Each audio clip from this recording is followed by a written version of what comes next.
Injured woman is saved from bandits by a lone cowboy, but their pasts still haunt them. In the unforgiving landscape of 1880s Arizona territory, where justice rides a thin line between right and wrong, two souls marked by pain are about to cross paths in the most unexpected way. Today's story takes us deep into the American frontier, where a wounded woman's desperate flight from danger leads to an encounter that will change to lives forever. Before we begin, if you enjoy this type of content, don't forget to leave a like. It really helps the channel grow. The scorching Arizona sun beat down mercilessly on the dusty trail that wound through the Red Rock Canyons east of Tombstone. It was the kind of heat that made mirages dance on the horizon and turned a man's throat to leather. The year was 1883, and this particular stretch of road had earned a reputation among travelers. Those who knew better avoided it entirely. Sarah McKenna stumbled along the rocky path, her torn blue dress stained with dust and blood. Her left shoulder throbbed where the bullet had grazed it 3 hours earlier, and each step sent waves of pain through her body. Behind her, somewhere in the maze of canyons, the sound of hoofbeats echoed off the stone walls. They were getting closer. She pressed her back against a boulder, trying to catch her breath. The bandana she'd tied around her wound was soaked through, and dark spots were beginning to dance at the edges of her vision. Sarah closed her eyes and tried to remember how she'd gotten into this mess. The stagecoach robbery had happened so fast. Masked men appearing from nowhere, shots fired, passengers screaming. She'd been traveling to Phoenix to start a new life, carrying what little money she had sewn into the lining of her dress, when the bandits had searched the other passengers and found nothing of value. Their leader, cruel-faced man with a gold-tooth hat, noticed her nervous behavior. "This one's hiding something," he'd snarled, grabbing her arm. Searched her proper. That's when Sarah had broken free and run. She'd grown up on a farm in Kansas and knew how to move quietly, how to use the terrain to her advantage. But she'd also learned that desperate men didn't give up easily, especially when they suspected there was money involved. The sound of horses grew louder. Sarah forced herself to move, stumbling down the trail toward what looked like an abandoned mining camp in the distance. Her legs felt like lead, and she knew she couldn't run much further. The desert was vast and unforgiving. Without water and shelter, she'd be dead by morning anyway. "There she is," the voice echoed from behind her, rough and triumphant. Sarah turned to see 3 riders emerging from the canyon, their horses kicking up clouds of red dust. The leader was the same man with the gold-tooth hood, grabbed her at the stagecoach. His companions were younger, with the hard faces of men who'd never known an honest day's work. "Nowhere to run now," Lady Goldtooth called out, spurring his horse forward. "Just give us what you're hiding, and we might let you live." Sarah's hand instinctively went to her dress where the money was hidden. It wasn't much, maybe $200, but it represented everything she had left in the world. Her husband had died of consumption 2 years ago, leaving her with nothing but debts. She'd sold their farm to pay them off and was traveling west to start over as a schoolteacher in Phoenix. This money was her only hope for a future. "I don't have anything," she called back, her voice hoarse from thirst and fear. The man laughed, a sound like gravel in a coffee can. "We'll see about that." He raised his rifle, and Sarah closed her eyes, waiting for the shot that would end everything. Instead, she heard a different sound, the sharp crack of a rifle from somewhere above. One of the bandits cried out and tumbled from his horse, clutching his shoulder. "What the hell?" Goldtooth spun around, searching the rocky outcroppings. Another shot rang out, this one taking the hat clean off the third bandit's head. The horses spooked, rearing and dancing as their riders fought to control them. "Show yourself, you coward," Goldtooth shouted. From behind a cluster of boulders, 20 yards up the slope, a figure emerged. He was tall and lean, dressed in well-worn leather chaps and a dusty black hat pulled low over his eyes. A Winchester rifle was steady in his hands, and even from a distance, Sarah could see the calm, methodical way he moved. There was something about him that reminded her of a predator patient, precise and utterly without fear. 3 against 1 woman, the stranger called out, his voice carrying easily across the desert air. "Those aren't odds I favor." He fired again, this shot deliberately wide, but close enough to make the bandits' horses rear again. Goldtooth's mount bucked hard, nearly throwing him. "This ain't your business, stranger," Goldtooth yelled, struggling to bring his horse under control. The man with the rifle took a few steps closer, never lowering his weapon. "I'm making it my business." Sarah watched in fascination as the scene unfolded. The stranger moved with the confidence of someone who'd been in situations like this before many times. His rifle never wavered, and she noticed he'd positioned himself so that the sun was at his back, making it harder for the bandits to get a clear shot. "You want to die for some woman you don't even know?" the wounded bandit called out, blood seeping through his fingers. "Wouldn't be the first time," the stranger replied. There was something in his voice, a weariness, maybe, or resignation. "But today isn't that day." He fired again, this shot so close to Goldtooth's horse that the animal panicked wrecked completely, spinning in circles and nearly crushing its rider against a boulder. "This isn't over," Goldtooth screamed, but he was already wheeling his horse around. "Come on, boys." The three bandits retreated up the canyon, their curses and threats echoing off the rocks until they faded into silence. The stranger watched them go, rifle still ready, until he was satisfied they were really gone. Sarah realized she'd been holding her breath. Her legs gave out, and she sank to her knees on the rocky ground. The stranger slung his rifle across his back and made his way down the slope toward her, his spurs jingling softly with each step. Up close, she could see more details. He was older than she'd first thought, maybe 40, with weathered features and gray eyes that seemed to see everything. A scar ran along his left jaw, disappearing into a beard that had seen better days. His clothes were practical rather than fancy. Leather vest over a faded blue shirt, worn boots that had covered a lot of miles. "If you're enjoying the story so far, a like and subscribe really helps the channel." "Ma'am," he said, touching the brim of his hat. His voice was quiet, with a slight drawl that might have been Texas. "You're hurt." Sarah looked down at her shoulder, surprised to see how much blood had soaked through her makeshift bandage. "It's just a graze," she managed. The stranger knelt beside her, and she caught a scent of leather and tobacco smoke. His hands were surprisingly gentle as he examined her wound, though she noticed the calluses on his fingers and the way his eyes constantly scanned their surroundings. "Bullet went clean through," he said. "That's good, but you've lost some blood, and this desert heat isn't doing you any favors." He reached into his saddlebags and pulled out a clean cloth and a small bottle of whiskey. "This is going to sting." Sarah gritted her teeth as he cleaned the wound, fighting not to cry out. The pain was sharp and immediate, but she could tell he knew what he was doing. "What's your name?" she asked, partly to distract herself from the burning in her shoulder. He hesitated for a moment, as if the question surprised him. "Cole Brennan." "Sarah McKenna." Thank you for what you did back there." Cole finished bandaging her shoulder with efficient movements. "Those men, they'll be back, probably with more friends. We need to move." Sarah looked at him in surprise. Cole stood and offered her his hand. "Unless you'd rather wait here for them to return." Sarah took his hand and let him help her to her feet. His grip was strong and steady, and for the first time since the stagecoach robbery, she felt a flicker of hope. "There's an old mining town about 10 miles north of here," Cole said, walking over to where his horse was waiting patiently in the shade of a boulder. The animal was a sturdy bay gelding with intelligent eyes and the look of a horse that had seen its share of hard country. "We can rest there, get you properly patched up." "Why are you helping me?" Sarah asked. Cole mounted his horse and looked down at her. For a moment, something flickered in his gray eyes, pain, maybe, or regret. "Sometimes a man gets a chance to do the right thing," he said finally. "Doesn't happen often enough to waste it." He reached down and helped her up behind him. Sarah wrapped her arms around his waist, feeling the solid warmth of his body through the worn fabric of his shirt. As they rode away from the scene of the confrontation, she found herself wondering about this mysterious man who'd appeared just when she needed him most. Behind them, the desert stretched endlessly under the blazing sun, keeping its secrets buried in the red earth and ancient stones. And somewhere in those canyons, 3 angry men were planning their revenge. The abandoned mining town of Esperanza, perched on a rocky hillside like the skeleton of some great beast, its weathered buildings casting long shadows in the late afternoon sun. Cole guided his horse carefully up the winding path, mindful of Sarah's injury and the loose stones that could send them both tumbling down the slope. "This place has been empty for 3 years, he said over his shoulder. Silver played out, and the miners moved on. "But there's a well that still draws good water, and some of the buildings are solid enough to keep the wind out." Sarah studied the ghost town as they climbed. Most of the structures were simple wooden affairs, their paint long since stripped away by the desert winds. But she could see that it had once been a thriving community. There was a main street lined with what had been shops and saloons, a church with a broken steeple, even the remains of a schoolhouse.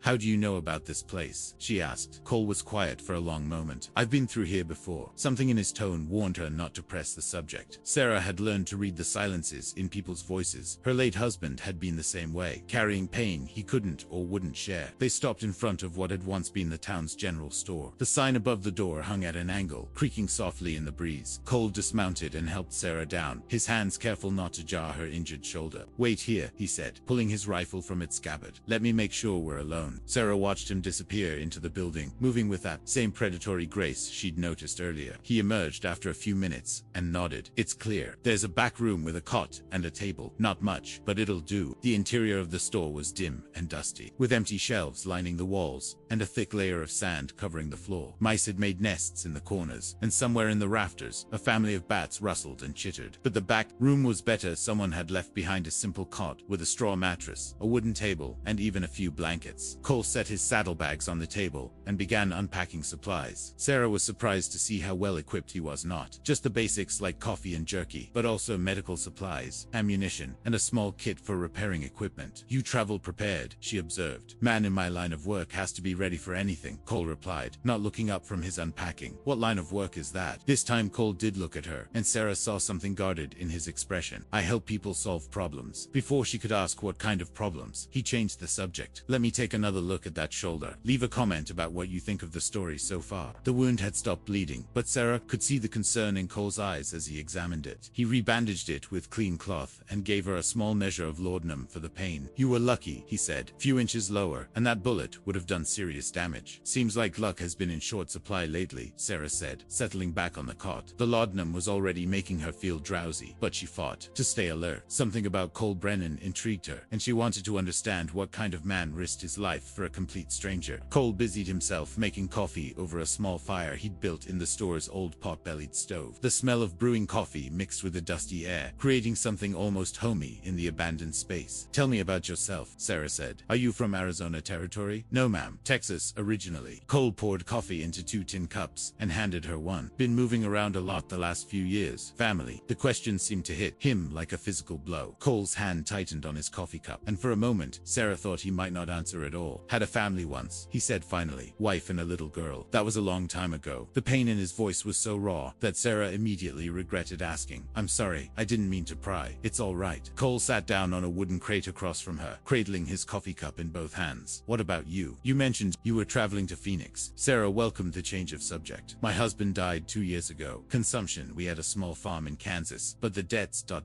She shrugged, then winced as the movement pulled at her wounded shoulder. I sold everything to pay them off. A friend wrote to say there might be work for a school teacher in Phoenix. Teaching's good, honest work. It's what I did before I married James. I always loved working with children. Sarah paused, studying Cole's face in the flickering firelight. Do you think those men will really come back? Cole nodded grimly. Men like that don't give up easy, especially when they think there's money involved. They'll probably pick up more riders in Tombstone and come looking for us. I'm sorry I've gotten you into this. You didn't get me into anything. I chose to help. Cole stood and walked to the window, peering out at the darkening desert. Besides, I was already having problems with Jake Morrison's gang. Jake Morrison, the man with the gold tooth. He's been working this territory for the better part of a year, robbing stages and travelers. The territorial authorities have put a bounty on his head, but he's been smart enough to stay ahead of them. Sarah felt a chill that had nothing to do with the evening air. You're a bounty hunter. Cole turned from the window, and in the dim light, his face was unreadable. Among other things, the pieces were starting to fit together: his skill with a rifle, the way he moved, his knowledge of the territory and its dangers. Sarah had heard stories about bounty hunters, most of them unflattering. They were supposed to be hard men who cared more about money than justice. But Cole had risked his life to save her, and he'd asked for nothing in return. Is that why you're out here alone? She asked. Hunting Jake Morrison. Partly. Cole returned to his seat, but Sarah could sense a restlessness in him. There are warrants out on 2 of his men as well. The territorial government is offering $500 for Morrison, $200 each for the others. That's a lot of money. It is, but that's not why I'm after them. Sarah waited for him to explain, but Cole seemed lost in his own thoughts. Outside, the desert wind picked up, whistling through the gaps in the building's walls, and sending something skittering across the floor in the main room. 3 months ago, Cole said suddenly, Morrison's gang robbed a stagecoach near Tucson. There was a family on board, man, his wife, and their 8-year-old daughter. Morrison took their money and valuables, but that wasn't enough for him. Cole's voice grew hard, and Sarah could see his hands tighten into fists. He shot the man when he tried to protect his family. Then he shot the woman when she wouldn't stop screaming. The little girl, ... double quotes. Cole stopped, unable to continue. Dear God, Sarah whispered. The stage driver managed to get away and report what happened. By the time the law got there, it was too late. Morrison and his men were long gone. Sarah began to understand. The little girl, how old did you say she was? 8. Cole's voice was barely above a whisper. Same age as my Emma would have been. The pieces clicked into place, and Sarah felt her heart break for this man who carried such pain. She understood now why he'd risked everything to save her, why he'd been willing to face down 3 armed men without hesitation. What happened to your family? She asked gently. Cole was quiet for so long that Sarah thought he might not answer. When he finally spoke, his voice was hollow with old grief. Cholera epidemic swept through our town when Emma was 5. Took her and my wife, Mary, within a week of each other. I was away on business cattle drive up to Kansas City. By the time I got back, ...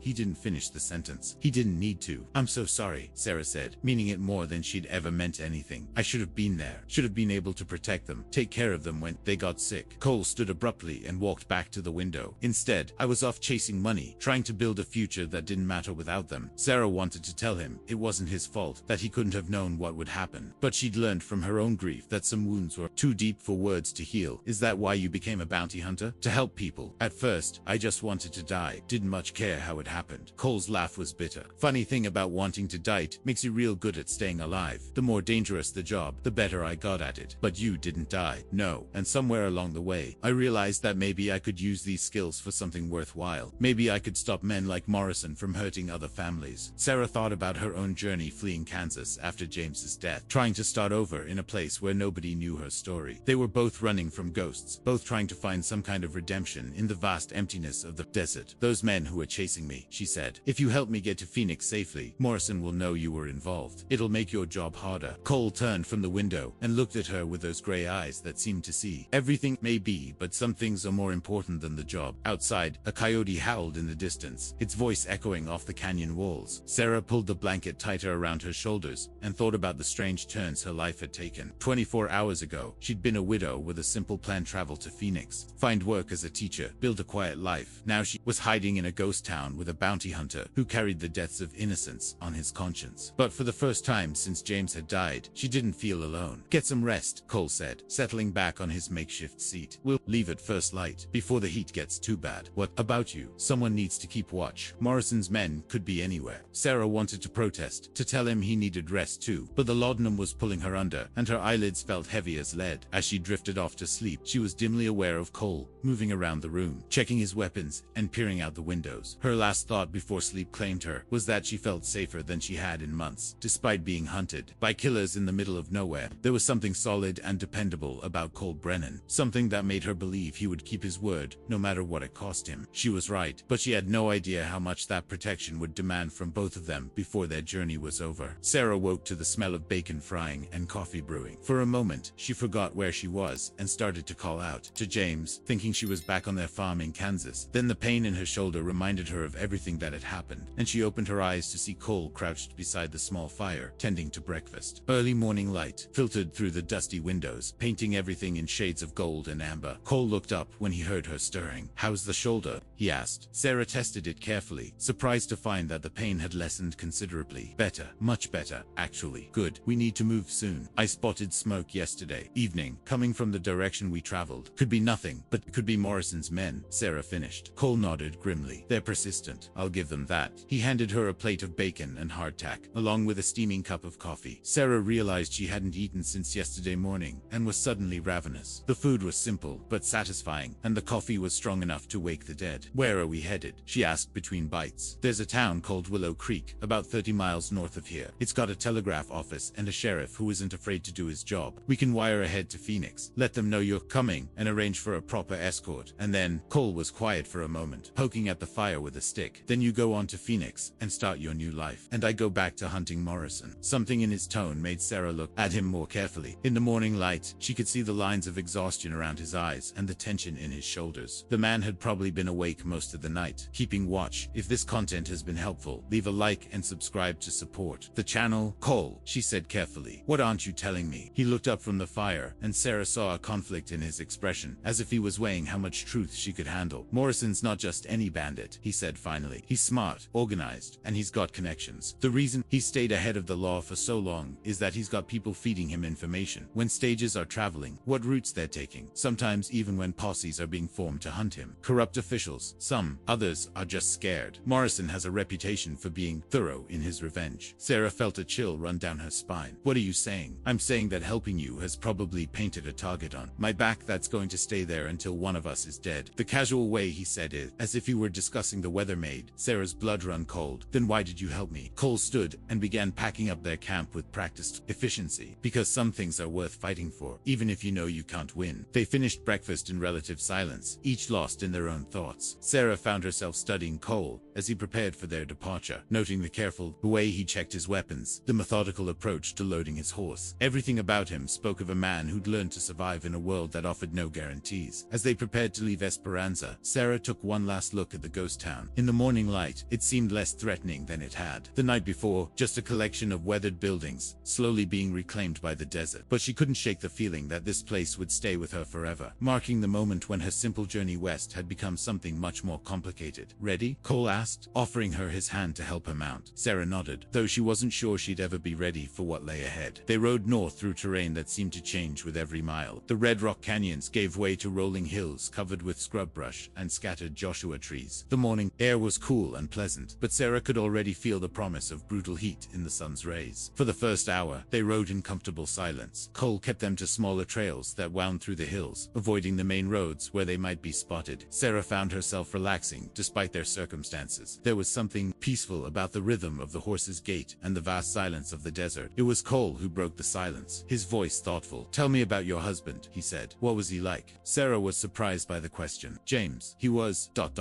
gentle, patient. He loved farming, loved working with his hands to make things grow." She smiled at the memory. "He used to say that farming was the closest thing to prayer. He knew putting seeds in the ground and trusting that they'd become something beautiful. Sounds like a good man." He was. He deserved better than... Sarah trailed off, not wanting to voice the thought that had haunted her for 2 years. Better than what? Better than dying young. Better than a wife who couldn't save him. The words came out harsher than she'd intended, raw with guilt she'd never fully acknowledged. Cole pulled up his horse and turned to look at her. "You think his death was your fault? I was his wife. I was supposed to take care of him, and I couldn't even..." Sarah stopped, embarrassed by the emotion in her voice. Sarah Cole's voice was firm, but kind. "Consumption isn't something you can fight with willpower or love. It takes who it wants to take. You sound like you speak from experience." "I do. Lost my father to it when I was 12. Cole urged, his horse forward again, but his voice carried a new weight. "Watched my mother blame herself for months afterward, thinking she should have done more, should have seen it coming sooner. Nearly destroyed her." "What changed her mind?" "The preacher in our town, old man named Father Miguel. He told her that sometimes the greatest act of love is accepting that you can't save someone, and the greatest act of faith is finding a way to keep living after they're gone." Sarah rode in silence, turning his words over in her mind. She'd spent so much time carrying guilt about James's death that she'd never considered the possibility that her survival might be its own kind of tribute to him. "Is that why you're helping me?" she asked. "Because of what Father Miguel said?" Cole was quiet for a long moment. "Maybe. Or maybe I'm just tired of watching innocent people suffer while men like Morrison get away with murder." They crested a hill, and Cole suddenly pulled up short, holding up his hand for silence. In the distance, Sarah could see a cloud of dust rising from the trail behind them. "How many?" she whispered. Cole pulled out a small spyglass and studied the dust cloud carefully. 5 riders, moving fast. "Morrison has to be. They must have picked up our trail at Esperanza." Cole folded the spyglass and turned to Sarah. "We need to move. Willow Creek is still 15 miles away, and they've got fresher horses." They spurred their horses forward, but Sarah could tell that Cole was holding back for her sake. His bay gelding was clearly built for speed and endurance, while the horse she was riding, borrowed from the livery stable in Tombstone, was older and less powerful. "Go ahead without me," she said as they navigated a particularly rough stretch of trail. "Not happening. Cole, be practical. You're a skilled gunfighter, and I'm just slowing you down. If you leave me here, you might be able to outrun them and get help." Cole's answer was to reach over and grab the reins of her horse, pulling both animals to a stop. When he turned to face her, his eyes were blazing. "I'm not leaving you. Not now. Not ever. We're going to get through this together, or we're going to face it together. Those are the only options." The intensity in his voice made Sarah's heart skip a beat. This wasn't just about protecting a stranger anymore. Something had changed between them during their time in Esperanza, some connection that neither of them had expected. "All right," she said quietly. Together, they resumed their flight, pushing the horses as hard as they dared over the rocky terrain. Behind them, the dust cloud was getting closer, and Sarah could occasionally catch glimpses of their pursuers when the trail took them over high ground. There, Cole pointed ahead to where the trail split, one branch continuing north toward Willow Creek, the other heading west into a maze of canyons. "We're going to take the west trail, but that takes us away from town. It also takes us into country I know better than they do. There's an old mining camp about 5 miles in. We can make a stand there." Sarah felt her stomach clench. "A stand?" Sarah Cole's voice was calm, almost gentle. "We're not going to outrun them. Not on these horses. Not with your injury. But if we choose our ground carefully, we might have a chance." The reality of their situation hit her like a physical blow. After everything they'd been through, it was going to come down to a gunfight in the middle of nowhere. And despite Cole's skill, they were outnumbered 5 to 2 worse. Since Sarah had no experience with firearms beyond hunting rabbits on the farm. "Can you shoot?" Cole asked, as if reading her thoughts. "A little. James taught me to use his old rifle for hunting." "That'll have to do." Cole reached into his saddlebags and pulled out a spare pistol, a short-barreled Colt revolver with worn grips. "It's loaded and ready. Point and squeeze the trigger. Don't jerk it. And remember, they're trying to to kill us, so don't hesitate. Sarah took the gun with trembling hands, surprised by how heavy it felt. The metal was warm from the sun, and she could smell gun oil and leather from Cole's holster. They turned onto the west trail, and immediately plunged into a landscape that seemed designed for ambush. Red rock walls rose on either side, creating natural corridors that could hide a dozen men. The trail wound back and forth, following the contours of ancient watercourses that had carved these canyons over countless centuries. There, Cole said, pointing to a cluster of buildings ahead. That's the old Sunset Mine, played out 10 years ago, but the buildings are solid stone. We can fortify ourselves there. The mining camp was larger than Esperanza, but just as abandoned. The main building was indeed made of stone, with thick walls and narrow windows that would serve as perfect gun ports. Cole helped Sarah down from her horse and quickly surveyed their position. This building faces the only approach, he said, leading the horses inside through what had once been a loading dock. They'll have to come at us across open ground, and we'll have good fields of fire. Sarah watched him work, amazed by the transformation that had come over him. The gentle, thoughtful man who'd made her breakfast that morning had become something harder, more focused. This was Cole Brennan, the bounty hunter, the man who'd survived countless encounters with dangerous men. How long do we have? She asked. Cole checked his rifle and pistol, counting ammunition with the precision of long practice. Maybe 20 minutes. Enough time to get ready. And then Cole looked at her with those gray eyes that had seen too much violence, too much death. Then we find out if we're as good as I think we are. In the distance, Sarah could hear the sound of approaching horses, growing louder with each passing minute. She gripped the unfamiliar weight of the pistol and tried to remember everything James had taught her about shooting. But this was different. From hunting rabbits, this was about survival, about staying alive long enough to see another sunrise. As Cole took his position at one of the windows, Sarah realized that whatever happened in the next hour would change her forever. The quiet school teacher from Kansas was about to face the violent reality of the frontier, and there was no going back. Sarah, Cole said without turning from his window, whatever happens, I want you to know meeting you has reminded me why some things are worth fighting for. Before she could respond, the first of Morrison's riders appeared at the mouth of the canyon, and the final confrontation began. The 5 riders approached the mining camp with the confidence of men who had done this many times before. Jake Morrison rode in the center, his gold tooth glinting in the afternoon sun, while his men spread out to flank the stone building. Sarah watched from her window as they drew closer, her heart hammering against her ribs. Remember, Cole said quietly from his position across the room, don't shoot until I give the word. We need them close enough that every shot counts. Sarah nodded, though her mouth was so dry she could barely swallow. The weight of the pistol in her hands felt enormous, and she had to concentrate to keep her breathing steady. Morrison pulled up about 50 yards from the building and dismounted, his men following suit. He was even more intimidating up close. Big man with cruel eyes, and the kind of presence that made other people step back. Sarah could see the casual way he wore his guns, the confident swagger of someone who'd never met his match. Brennan, Morrison called out, his voice echoing off the stone walls. I know you're in there. Come out and face me like a man, and maybe I'll let the woman live. Cole's response was to put a bullet into the ground, inches from Morrison's feet. The bandit leader jumped back, cursing, while his men scrambled for cover behind rocks and abandoned equipment. Guess we're doing this the hard way, Morrison snarled. The gunfight began in earnest, with bullets crackling against the stone walls and winding off into the desert air. Sarah pressed herself against the wall beside her window, trying to make herself as small a target as possible while still being able to see outside. Cole moved between windows like a ghost, appearing just long enough to fire carefully aimed shots before disappearing again. Sarah watched in amazement as he worked. This was a man who'd turned violence into an art form, who could calculate angles and distances in the split second it took to squeeze a trigger. One of Morrison's men tried to rush the building from the left side, thinking he could reach the wall without being seen. Sarah tracked him with her pistol, waiting until he was close enough that she couldn't miss. When she pulled the trigger, the recoil nearly knocked the gun from her hands, but the man went down hard, clutching his leg. Good shot, Cole called out. Sarah felt a mixture of revulsion and grim satisfaction. She'd never shot another human being before, but there was no time to think about it now. The battle raged for what felt like hours, but was probably less than 30 minutes. Morrison's men tried several times to rush the building, but Cole's rifle drove them back each time. The bandit leader himself had taken cover behind a large boulder and was directing his men with hand signals. He's smart, Cole muttered during a brief lull in the shooting. Smarter than I gave him credit for. What do you mean? He's not trying to win quickly. He's wearing us down, making us use up our ammunition. Once we're empty. He can walk in here and finish us at his leisure. Sarah felt a chill of fear. How many bullets do we have left? Cole checked his supplies grimly. Maybe a dozen for the rifle, half that for the pistols. Not enough for a long fight. As if he'd heard them talking, Morrison called out again, running low on ammunition. Brennan, I can wait all day. Hell, I can wait all week if I have to. Cole was quiet for a moment, and Sarah could see him thinking, calculating odds and options. When he finally spoke, his voice was calm but determined. I'm going out there. What? Cole, no, it's the only way. Morrison's not going to give up, and we can't hold out much longer. But if I can get close enough,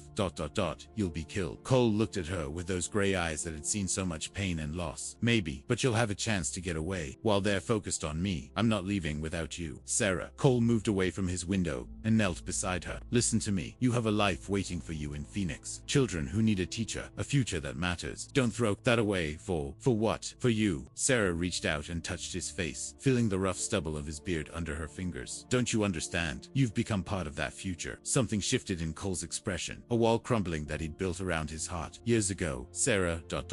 Before he could say more, gunfire erupted again, outside. But this time, it wasn't coming from Morrison's men, it was coming from the trail that led back toward the main road. What the hell? Morrison's voice carried clearly across the desert air. Cole risked a look out the window and began to laugh, a sound Sarah hadn't heard from him before, full of genuine relief. Cavalry, he said, literally. Sarah peered out her window to see a dozen riders charging into the canyon, led by a man wearing a sheriff's badge. The newcomers had Morrison's gang caught between two forces, and the bandits' confident attack quickly turned into a desperate retreat. This is Sheriff Hawkins from Willow Creek. The lead rider called out, throw down your weapons and surrender. Morrison's response was to fire wildly at the approaching lawmen while shouting orders to his men, but the fight was already over, caught in the open with nowhere to run. The bandits were outgunned and outnumbered. The man Sarah had wounded was the first to give up, throwing his pistol aside and raising his hands. Two others followed suit. When Sheriff Hawkins put a bullet through the hat of one of them, only Morrison himself continued fighting, using his boulder for cover while he tried to reload his rifle. Give it up, Morrison, Cole called out from the building. It's over. The bandit leader's answer was to wheel around and fire at the building, the bullet chipping stone just inches from Sarah's head. She ducked back, her heart racing, as Cole took careful aim through his window. This is for the Whitman family, Cole said quietly, and pulled the trigger. Morrison spun and fell, his rifle flying from nerveless fingers. He tried to reach for his pistol, but Sheriff Hawkins was already there, kicking the weapon away. In the sudden silence that followed, Sarah could hear her own heartbeat and the sound of wind moving through the canyon. It was over, really, truly over. Cole set down his rifle and moved to the window, keeping his hands visible as the sheriff and his men approached the building. You boys all right in there? Hawkins called out. We're fine, Sheriff, Cole replied. This is Cole Brennan. I sent word to you about Morrison's gang. Got your message yesterday evening. Figured we'd better ride out and see what kind of trouble you'd gotten yourself into. As the lawmen secured the prisoners and tended to the wounded, Cole and Sarah emerged from the stone building. Sarah felt strange walking in the open air after the intensity of the gunfight, as if the world had become larger and brighter all at once. Sheriff Hawkins was a tall, lean man with graying hair and the weathered face of someone who'd spent his life enforcing the law in hard country. He looked Cole up and down with evident respect. Hell of a thing you did here, Brennan. Morrison's been a thorn in this territories side for too long. Is he dead? Sarah asked. Hawkins glanced over to where two of his deputies were binding Morrison's wounds. No, ma'am. Wounded bad, but he'll live to stand trial, which is probably what he deserves. Let him think about what he's done while he's waiting for the rope. Sarah felt a complex mixture of relief and disappointment. Part of her had wanted Morrison dead for what he'd done to that family, for the terror he'd put her through. But another part, the part that had been shaped by James's gentle influence, glad that justice would take its proper course. What about the reward money? Cole asked. 500 for Morrison, 400 for the others still breathing. Hawkins replied, you've earned it, that's for sure. Cole nodded, but Sarah could see that money was the last thing on his mind. Right now, he was looking at her with an expression she couldn't quite read, hope mixed with uncertainty, as if he was afraid to believe that the nightmare was really over. Sheriff, Sarah said, I need to get to Phoenix. I have a job waiting there. Yes, ma'am. I can arrange an escort. Make sure you get there safely. And Mr. Brennan. Hawkins looked between them, clearly sensing undercurrents he didn't fully understand. Well, that depends on what Mr. Brennan wants to do. Cole was quiet for a long moment, staring out at the desert that had brought them together. When he finally spoke, his voice was thoughtful. I've been running from ghosts for 5 years, he said, chasing dangerous men, living like I had nothing to lose, but maybe it's time to try living like I had something to gain. He turned to Sarah, and she saw something in his eyes that made her heart skip a beat. Phoenix could use a good sheriff, he said, and a good teacher could probably use someone to watch her back in a frontier town. Is that a proposal, Mr. Brennan? Sarah asked, though she was smiling as she said it. It's a possibility, Miss McKenna. If you're you're interested in exploring possibilities. Sheriff Hawkins cleared his throat. Well, this is all very touching, but we need to get these prisoners back to town and see about getting everyone patched up properly. As they prepared for the journey to Willow Creek, Sarah found herself riding beside Cole again, but this time, everything was different. The fear was gone, replaced by something she'd thought she'd lost forever: hope for the future. Do you really think it could work? She asked as they rode out of the canyon where they'd nearly died. Us, I mean. Cole considered the question with the same careful attention he'd given to everything else. I think to people who've been through what we've been through have a pretty good idea of what matters in life, and I think we've already proven we make a good team. Sarah thought about the journey that had brought them to this point. Terror and pain, yes, but also the quiet moments of connection, the way they'd learned to trust each other completely. It wasn't the romance she'd read about in novels, all passion and poetry. It was something deeper, built on shared adversity and mutual respect. Besides, Cole added with a slight smile, Phoenix is going to need someone to teach the children how to shoot. Sarah laughed, surprised by how good it felt. I think that might be your job, Sheriff Brennan. As they rode toward their new life together, the desert spread out around them in all its harsh beauty. Behind them, the ghost towns and abandoned mines held their secrets in the red rock and ancient stone. Ahead lay Phoenix, with its promise of growth and civilization, of children who needed teachers and communities that needed protection. If you enjoyed this story, leave a comment below. I love hearing your thoughts and answering any questions you might have about the characters and their journey. Sarah McKenna and Cole Brennan had both come to the Arizona Territory, running from their pasts, carrying wounds that seemed too deep to heal. But sometimes the desert, for all its dangers, could be a place of redemption. Sometimes two broken people could find in each other the strength to become whole again. Which part of this story resonated with you the most? Share your thoughts in the comments below, and let's discuss what it means to find hope in the most unexpected places. The sun was setting behind them as they rode toward Willow Creek, painting the sky in shades of gold and crimson. Tomorrow would bring new challenges, new adventures, and the hard work of building a life together. But tonight, they had each other, and the knowledge that they'd faced the worst the frontier could offer, and survived. If you haven't subscribed yet, make sure to hit that subscribe button and ring the notification bell so you don't miss any of our upcoming stories. We have many more tales of courage, redemption, and love waiting to be told. In the distance, a coyote howled its ancient song to the emerging stars, and the desert kept its eternal watch over all who dared to cross its domain. Some came seeking gold or silver, others fled from justice or heartbreak. But sometimes, if they were very lucky, they found something more valuable than any treasure: they found each other.